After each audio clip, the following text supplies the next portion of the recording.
dangerous than anger. "Officer, that's enough," he said, and Keller turned, irritation flashing across his face. "Stay back. This is police business," he snapped.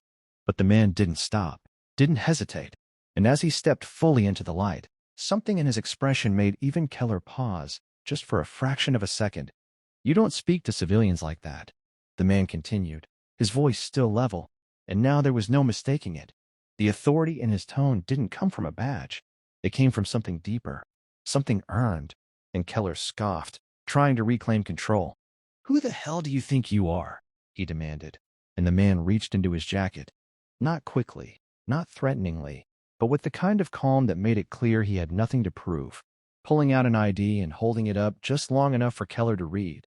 And in that instant, the shift was undeniable, because the name on that ID carried weight, the kind that traveled through ranks and departments, the kind that made even seasoned officers reconsider their stance.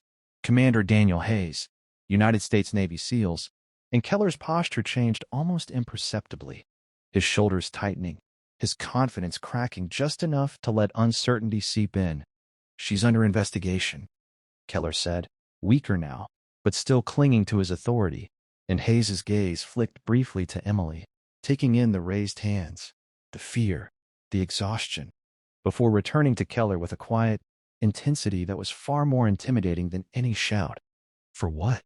he asked, and Keller hesitated, just long enough to give himself away. "Routine stop," he muttered, and Hayes stepped closer, not aggressive, but unyielding. "Then act like it," he said, and the silence that followed was heavier than any argument, because in that moment, the truth was clear. This wasn't procedure, this was abuse, and Keller knew it, and now someone else did too, someone who wouldn't let it slide. And slowly, reluctantly, Keller stepped back, his voice losing its edge as he gestured toward Emily. "You're free to go," he said, the words tasting bitter, and Emily lowered her hands, her muscles aching from the tension, her mind still trying to catch up with what had just happened. And as she reached for her license, Hayes spoke again, softer now. "You okay?" And she nodded, though her voice didn't quite follow. "Thank you," she whispered, and he gave a small nod in return, as if it was nothing, as if stepping into moments like this was just part of who he was. And as he turned back toward his SUV, Keller stood there, the flashing lights now feeling less like a symbol of authority and more like a spotlight exposing something he couldn't hide anymore.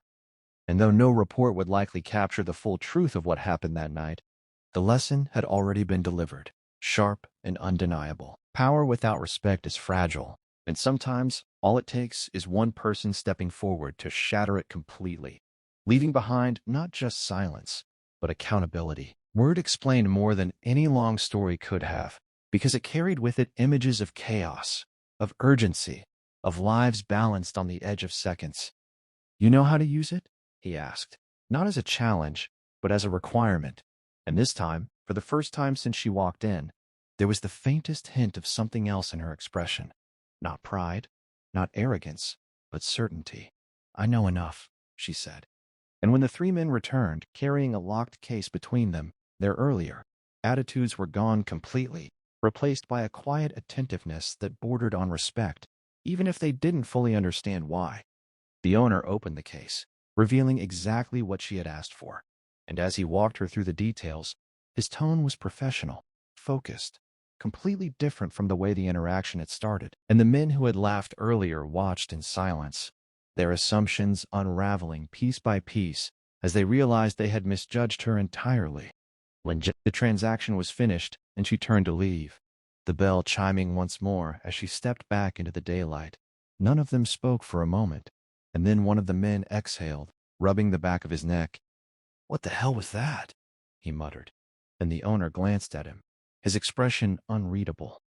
"That," he said, "was someone who doesn't get the luxury of being wrong," and the words settled heavily in the room, lingering long after she was gone, because the truth was simple and uncomfortable. They hadn't just underestimated her.